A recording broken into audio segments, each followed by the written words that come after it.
स्वागत है आप सभी का एक और नए वीडियो में। रूस वर्सेस नाटो। जी हाँ, रूस वर्सेस नाटो। अभी की ये बड़ी अपडेट आ रही है कि रशिया वर्सेस नाटो क्या होने वाला है अगला युद्ध। जी हाँ, रूस वर्सेस नाटो क्या अगला युद्ध होने वाला है, क्योंकि ये बड़ी अपडेट आ रही है। क्योंकि अगर अभी आप देखोगे मिडिल ईस्ट में, तो अभी सबसे पहले इजराइल ईरान का अभी युद्ध चल रहा था। 12 दिनों तक वो युद्ध चला है। इजराइल और ईरान के बीच में 12 दिनों तक युद्ध चला और हमने देखा है कि इजराइल की क्या तबाही हुई है। तेल अवीव में, हैफा शहर में, क्या जो अलग अलग शहर है इजराइल के, क्या तबाही हुई ईरान की मिसाइलों से, वो चीज़ हमने देखा है अभी हाल में ही।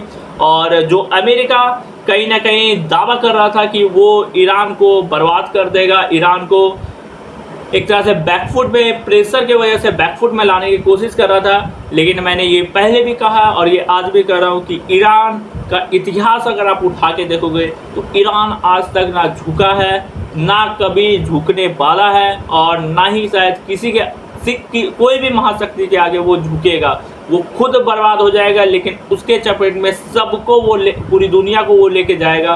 क्योंकि ईरान ने ये बीच में बोला भी था, जो हार्मोन्स है, जी हाँ, वो बंद करने वाला है। बीच में ये ईरान ने बोला भी था, अगर वो हार्मोन्स बंद होता है तो पूरी तेल की कीमतें और भी भीषण बढ़ने वाली है, और स्टॉक्स जो है वो ख़त्म होगी। सारी देशों की कहीं ना कहीं स्टॉक्स फिर ख़त्म होगी अगर वो हार्मोन्स बंद करता है तो, और कीमतें जो है वो तेल की बहुत बढ़ने वाली। तो ईरान ने साफ जाहिर कर दिया था कि वो किसी के आगे झुकेगा नहीं, और ना ही किसी के दबाव में वो काम करने वाला है। इजराइल और ईरान के बीच में सीज फायर हो चुका है फिलहाल। जी हाँ, ऑफिशियल तौर पे इजराइल और ईरान के बीच में सीज फायर हो चुका है। पहला हमला इजराइल ने किया था, और जैसा कि ईरान ने बोला था अंत हमला वो करेगा। उसी के और एक और युद्ध दो कि लास्ट 4 सालों से चल रहा है। जी हाँ, रूस बनाम यूक्रेन, जो लास्ट 4 सालों से युद्ध ऑलरेडी चल रहा है भाई लोग। रूस वर्सेस यूक्रेन का जो युद्ध है वो 4 सालों से चल रहा है ऑलरेडी। हमने देखा था रूस ने जब यूक्रेन पे हमला किया था तो यूक्रेन की क्या तबाही हुई थी, वो चीज़ हमने देखा था। यूक्रेन की राजधानी कीव का क्या हाल किया था रूस ने, वो चीज़ हमने देखा था। रूस की missile attack, ground attack, drone attack, सारा कुछ हमने देखा था। रूस ने क्या यूक्रेन की तबाही की थी, और वो हमने देखा था। और कहीं ना कहीं वो युद्ध एक बार फिर से, वो भी युद्ध अगर आप देखोगे तो कहीं ना कहीं अमेरिका के खिलाफ जाता है, कि वो भी युद्ध अमेरिका ने ही करवाया है। क्योंकि एक तरफ रूस जब अटैक करता है यूक्रेन पे, तो रूस की तरफ से जो राष्ट्रपति व्लादिमीर पुतिन है, उनके तरफ से साफ किया जाता है कि कोई भी यूक्रेन का साथ नहीं देगा। जी हाँ, यूक्रेन के कोई भी मदद नहीं करेगा पीछे से। लेकिन नाटो देश ने वहाँ पे रूस के खिलाफ जाके यूक्रेन को बहुत साथ दिया, बहुत मदद किया। जो आंकड़े आ रहे हैं वो कुछ महीने पहले तक 30 बिलियन, मतलब लास्ट साल तक शायद 30 बिलियन थे, जो कि अब तक 35 बिलियन हो चुके हैं। नाटो देशों की तरफ से जो यूक्रेन को मदद मुहैया करवाई गई है, 30 से लेके 35 बिलियन हो चुके हैं। तो यूक्रेन के राष्ट्रपति ने ये खुद बोला है, और नाटो ने गाइस 35 बिलियन तक यूक्रेन को फिलहाल मदद कर चुके हैं। और कहीं ना कहीं अब कयास लगाए जा रहे हैं कि क्या रूस वर्सेस नाटो होने वाला है। ये क्यों कयास लगाए जा रहे हैं, अगर आप देखोगे तो अभी नीदरलैंड में एक बोल सकते हो मीटिंग चल रही है, बैठक हो रही है, इमरजेंसी बैठक, या बोल सकते हो नाटो देशों की सदस्यों की बैठक हो रही है नीदरलैंड में।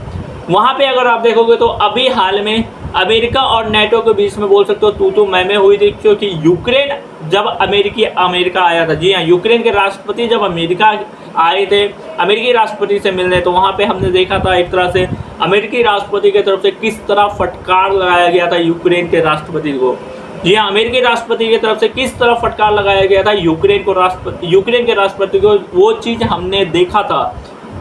कहीं ना कहीं वही रीज़न है। उसके बाद अमेरिका अभी एक और बयान जारी करता है कुछ दिन पहले अमेरिका के राष्ट्रपति की तरफ से, कि सारे नेटो सदस्य, जी हाँ, सारे नेटो सदस्य 5% अपना रक्षा बजट पे बढ़ाने के लिए 5% बढ़ाने के लिए जीडीपी अपना रक्षा बजट पे सारे नेटो देश को अमेरिका के तरफ से बोला जाता है। और कमाल की बात यह है कि नेटो देश ये मान भी जाते हैं। जी हाँ, नेटो देश ये मान भी जाते हैं, क्योंकि कहीं ना कहीं नेटो देश को रूस से कहीं ना कहीं खतरा दिख रहा है। जी हाँ, कहीं ना कहीं रूस से खतरा दिख रहा है नेटो देशों को, क्योंकि नेटो देश ये तुरंत मान भी जाते हैं। और अभी अगर हाल में देखोगे तो यूक्रेन के राष्ट्रपति जो जेलेंस्की है, जी हाँ, यूक्रेन के राष्ट्रपति जो जेलेंस्की है, अगर आप हाल में देखोगे तो यूक्रेन के राष्ट्रपति की तरफ से एक प्रेस कॉन्फ्रेंस होती है जिसमें कहा जाता है कि व्लादिमीर पुतिन एक क्रूर शासक है। यह यूक्रेन के राष्ट्रपति की तरफ से, ये जेलेंस्की की तरफ से कहा जाता है कि पुतिन एक क्रूर शासक है, पुतिन केवल वार के बारे में सोचते हैं। ये जेलेंस्की की तरफ से कहा गया है एक प्रेस कॉन्फ्रेंस में, और बोला गया कि पुतिन केवल वार के बारे में सोचते हैं। और जो अभी जानकारी आ रही है, पुतिन अब एक नए युद्ध की तैयारी कर रहे हैं। जी हाँ, पुतिन एक नए युद्ध की तैयारी कर रहे हैं, नया प्लान बना रहे हैं, और वो रसिया नेटो पे हमले की तैयारी कर रहा है। ये जेलेंस्की की तरफ से ये माना गया है, दावा किया गया है कि रूस अब नेटो पे हमला करने जा रहा है। ये जेलेंस्की की तरफ से कहा गया, लेकिन इस बात को मोहर तब लगती है जब नीदरलैंड में नेटो सदस्यों की जब बैठक होती है, तो नेटो के जो महासचिव है, जी हाँ, नेटो के जो महासचिव है, उनके तरफ से भी ये कहा जाता है कि अगले 5 सालों में रूस नेटो पे हमला कर सकता है।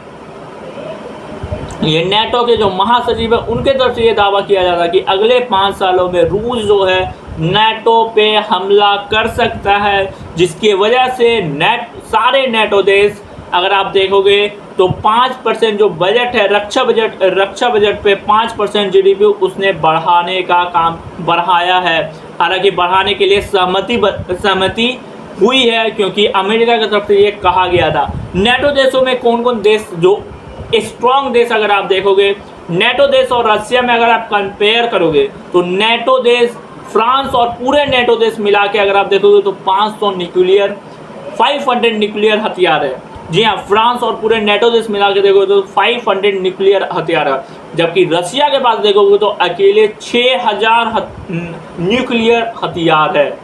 जी हाँ, नेटो देश, फ्रांस और पूरे नेटो देश को मिलाओगे तो 500 न्यूक्लियर हथियार है, लेकिन जब रशिया के पास आप देखोगे तो 6000 अकेले न्यूक्लियर हथियार है। और यही कारण है कहीं ना कहीं नेटो देशों को अमेरिका का साथ चाहिए, क्योंकि अगर रूस हमला करता है तो अमेरिका नेटो के साथ खड़ा हो, क्योंकि अमेरिका ही एक ऐसा देश है जो रशिया के बाद सबसे ज़्यादा न्यूक्लियर है और सुपर पावर कहा जाता है, क्योंकि 6000 रशिया के पास है, 5300 कुछ अमेरिका के भी पास है। तो क्या एक युद्ध समाप्त हो रहा है, रूस और यूक्रेन का सीज फायर होने वाला है, और एक युद्ध ऑलरेडी सीज फायर हो चुका है, ईरान और इजराइल। तो क्या अब दुनिया एक और नई युद्ध, विनाशकारी युद्ध की ओर बढ़ रही है, जो कि है रशिया वर्सेस नेटो। जी हाँ, विनाशकारी युद्ध की ओर क्या दुनिया एक बार फिर से बढ़ती हुई दिखाई दे रही है। रशिया वर्सेस नेटो, क्या एक और नया युद्ध की तैयारी हो रही है। और अगर ये युद्ध होता है तो क्या होगा, ये युद्ध अगर होता है तो कहीं ना कहीं न्यूक्लियर वेपन पे यहाँ पे आएगा बात, क्योंकि नेटो 27-28 देशों को मिला के नेटो बनता है। रशिया एक अकेला देश है, लेकिन रशिया एक अकेला सब पे भारी रहता है, क्योंकि रशिया कितना पावरफुल है, हमें पता है रशिया कितना पावरफुल है। तो क्या रूस वर्सेस नेटो एक और नया युद्ध की ओर दुनिया बढ़ रही है गाइस। तो अभी के लिए फिलहाल इतना ही अपडेट, मिलता है नेक्स्ट वीडियो में, तब तक के लिए bye bye. Like and subscribe सारे भाई लोग कर देना गाइस।